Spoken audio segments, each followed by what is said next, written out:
Ooh, ooh. Okay, this is the Dutch test. I have done this twice before. This is the third time I'm doing it, in case you couldn't do the maths. This is what you get in the post. It has to be distributed by somebody who can do that. So that's usually a functional medicine doctor. And I'm just going to open it up. It slides open like this, and it's got some stuff on the back. It's a little bit intimidating when you open it, so be prepared for that. It's a bit intimidating when you open it. It's a bit full on. So don't be intimidated when you first open it. Just get everything open. So when you open it, it says here, keep the box, because you've got to return your results in the box. So don't put in the box. That's the first piece of simple info. Then you've got this, your test kit info, which is a little booklet. Not many pages in there, don't worry. Then you've got this, which is your form to fill in to send back. It's got a coloured section here, which is really helpful. I've already started filling it in because I've already started doing it today. I'll show you that in a minute. And then you get there's 4 of these, 5 of these. 3 of them are already in the freezer. I've already done them. These are for saliva. I can show you. These are to take saliva samples, and what you do is you get a tube like it's double tubed. I'm not sure why. You don't spit in it. You take these out, these little foamy things, and you chew them in your mouth, and then put them straight back in and label them and put the time on them, and then put them in the freezer. There's 5 of those to do over the 24 hours you're going to do this. It's actually not 24 hours. And then you get these, which are urine, sort of like pieces of paper that absorb urine. So you're not really urinating into it. I would just put this straight under my stream of wee, but you might want to wee into a pot and then dunk it. So it's got a little thing on the front that says put your name, date and time that you took it, and then you wee on this section here, and you just let it dry. Don't put it on a radiator or anything weird like that. Just let it dry. I just hang them over the edge of the bath, which my husband loves. And then they get information. And information is determined based on this info. So we've got urine and saliva. That's it. There's no actual blood. There's no actual blood samples going on here. It's just those 2 things. Then included is a shipping instruction leaflet. There's a lot in here, which is why I said it's a bit intimidating. And then this is a personal information form that has to be filled in and sent back. And spare urine card in case you stuff something up. And then your DHL stickers, and that's for shipping, and your bag. Okay, so we don't need half of this right now. Let's get straight to the instructions. So I would recommend strongly looking at these instructions at least a day before you're actually planning to do this. So the reason I'm doing this test is because when I initially did the test, I was advised by a functional medicine doctor to do the test. I went to that doctor because I suspected that my hormones were a bit out of balance, and I was hoping to just optimise them. And then I discovered on that journey that actually I had more problems than I realised. That was 3 years ago I started doing that. And what I've discovered in that process is that I've got problems metabolising, getting rid of estrogens out of my body, bad estrogens, which makes me estrogen dominant, which means I need more progesterone than perhaps your average person. I need to get my liver functioning better so that those estrogens can be processed. It's a genetic thing, apparently. It's not something I have full control over.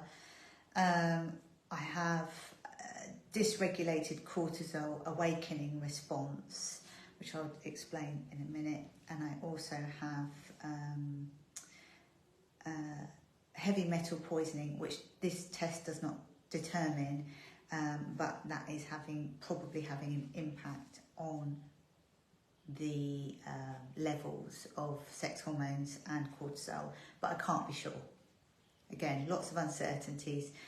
The point of doing this, I'd recommend starting to do this when you are not even perimenopausal. Do it before then, so that you can see how your hormones are before you even hit perimenopause. Because if you have that piece of information, it makes life so much easier when you're trying to get your hormones rebalanced when you hit perimenopause or menopause. Because the doctor will be able to see what your hormones look like when you are at your optimal levels and restore them. Instead of all this experimenting and spending a lot of money finding out, and a lot of time. As I said at the beginning, I spent 3 years doing this. So this is my third test, so I sort of know what I'm doing, although I kind of forgot in between times because I don't do it very often. It cost me I think it's about £250 to buy the test on its own, and then not available on the NHS, obviously. Then the test has to be interpreted, although you do get from the laboratory some interpretation, but the issue with that is that it is quite advanced, that piece of information. It's not for your average person, and understanding how each hormone links to another is something that if you're not medical or specialise in hormones, you will not probably be able to piece together yourself. So you do need a professional. So that consultation might cost you somewhere around £150. Why am I willing to spend this amount of money? Because I want to optimise my functioning, and it isn't optimal. And the symptoms that I have are not very nice. Insomnia, problems with weight loss because of the thyroid, and maybe some and estrogen dominance. And in my job, that's not great. Problems with maintaining muscle mass, and overall fatigue, lack of energy. So I'm having a lot of horrible symptoms, and I am not prepared to put up with that. I'm not prepared to live with it, and I don't think anybody else should either. If you can't afford to do this sort of stuff, then you'll have to do whatever is available to you on your insurance or on your NHS. And you'll just have to ask them what they can offer you, and take that, and then make a decision about whether you want to spend more money or not. The benefit of doing a Dutch test, so you might be wondering why not just have a blood test? Well, the thing with a blood test is that you're only getting the information of when that needle is in your arm taking your blood. So you're just getting a very brief screenshot of what's happening in your system at that point, right? And for women, we have a cycle, which means we're different every single day in terms of our hormone levels. So if you are doing a test to test for hormones, sex hormones like progesterone and estrogen and testosterone, you should really be doing testosterone tests early in the morning because testosterone drops throughout the day. And you should be doing estrogen and progesterone on day 21 of your cycle if you still have a cycle, which I do. The benefit of having a Dutch test and doing saliva and urine means that I'm doing several different tests, as I mentioned, using urine and saliva to take information about what's happening inside my body over more than 12 hours, which means we get a much broader window of information about what's going on inside my body, which gives us much more information to work with. And I think the most impressive thing about the Dutch Complete, I think it's called, Dutch Plus, is that, Dutch Complete sounds like dog biscuits, doesn't it? Dutch Plus is that they will test your cortisol awakening pattern.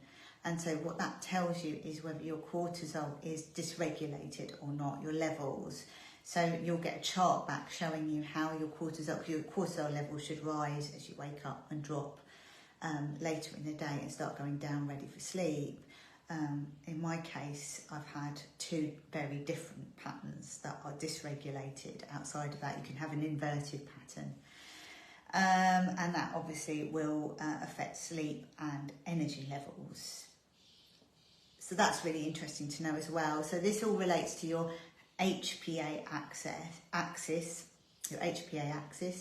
which is your hypothalamus, pituitary, adrenal axis, and how those three are interacting with each other. So you can piece together what's going on and whether stress might be causing your hormones to be dysregulated, which is what I'm interested in. I've done exercise now, coaching intensely, including lots of cardio for 15 years. So it's no surprise to me that my body isn't overly happy about that. And in my history, I have trauma, which is also relevant to cortisol levels and the nervous system.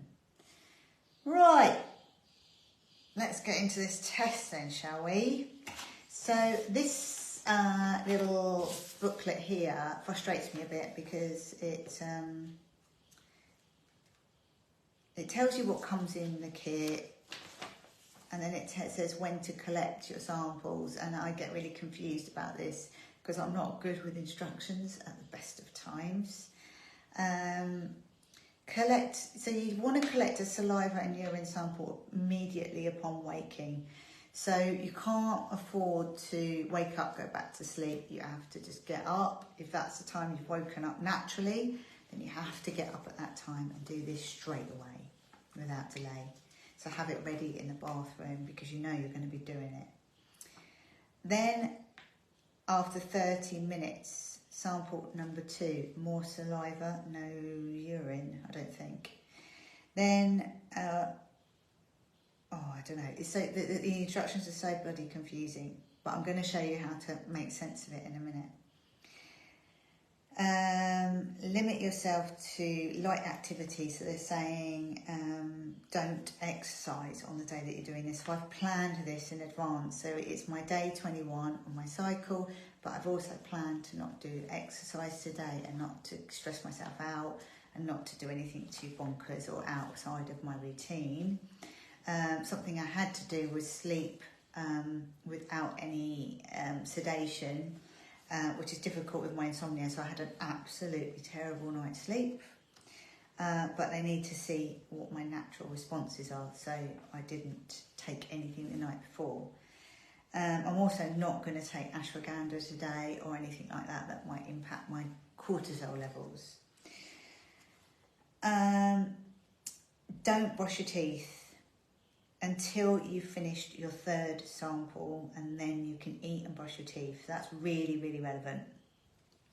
The other thing they like you to do is not drink too much because they need your urine to have a higher concentration than it might normally. So obviously don't give yourself a wee infection, but don't overdo it on the drinks.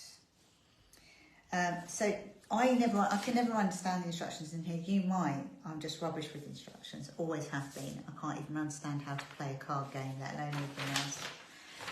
Then we got this. So this is much more easy to understand. And you see the coloured section down the side. This is your patient questionnaire, which I'll fill in later today before I send this off. I'm going to send it tomorrow because I need to... The testing starts as soon as you wake up and finishes at 10 p.m. at night. So obviously anyone that's going to collect and deliver stuff will be closed. It says down the side here in these coloured sections, much more easy to understand. Test 1 in green, upon waking, 1 saliva, 1 urine. Test 2, 30 minutes after waking, in pinky purple, saliva. Test 3, 60 minutes after waking, saliva. 2 to 3 hours after waking, urine. At 4 to 5 p.m, test 5 in indigo, saliva and urine. Test 6 at 10 p.m, saliva and urine in green. So all you've got to do is find the matching tube and wee paper, and just make sure that you write everything down as you do it, because you won't remember. You will not remember. Do it as you do it.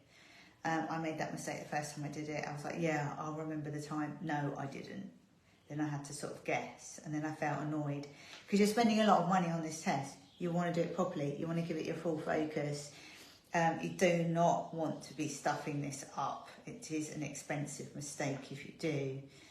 So that's that. And then you fill in this questionnaire before you send it away, which is asking you about any hormones you're taking. So I have bioidentical progesterone at night, and that's it. Really, it asks about melatonin, which is a sleep aid. I don't take that because it doesn't work for me. DHEA, any testosterone, any pregnenolone, any cortisol stuff, anything at all that you're taking, you need to list on this form. I'm also on levothyroxine, which is T4, because in this country they don't prescribe T3 unless you have private healthcare. Then your basic stuff, your height, your weight, your sex. And then on the other side, any disease states, like Addison's disease, adrenal fatigue.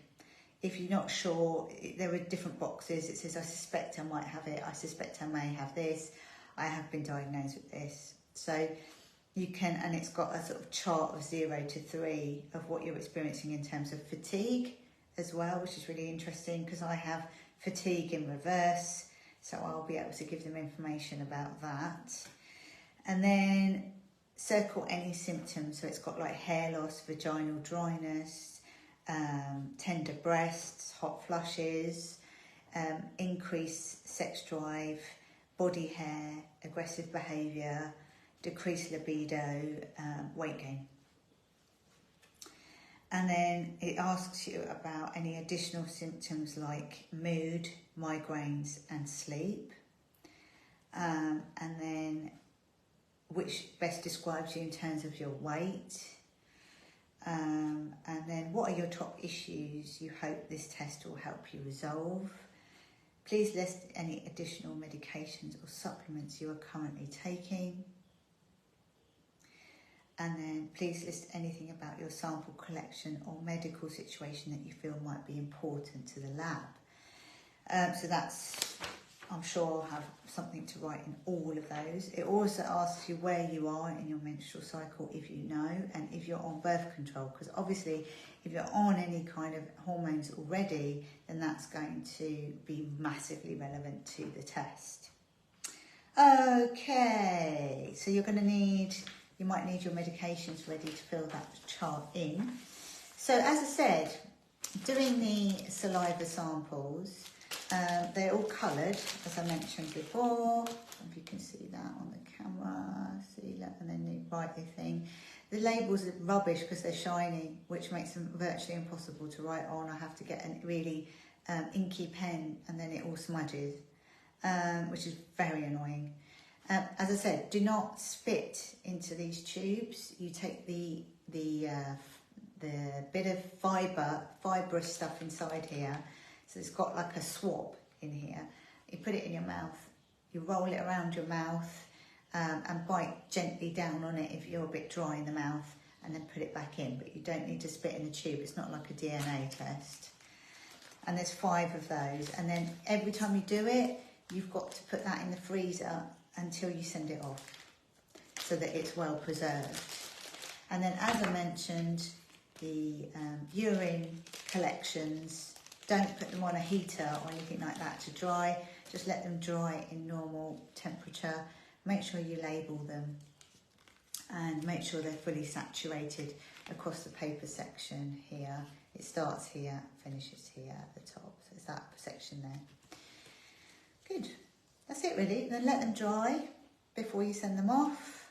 And then pack everything back in. So what are we putting back in? We're putting these urine samples back in. These back in, the saliva. The questionnaire has got to go back in. The shipping instructions don't. The personal information form needs to go in as well. And then you've got the sticker and the bag.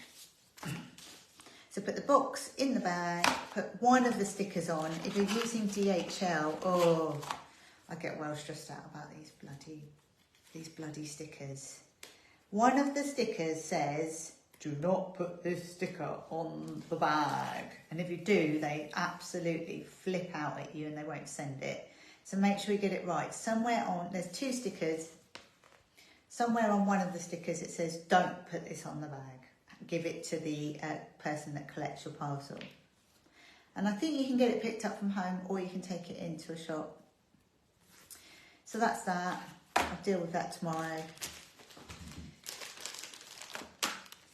And that's really everything about the Dutch test. If you want to know what the Dutch test includes in terms of what hormones it tests for, I've got it just here. So we've got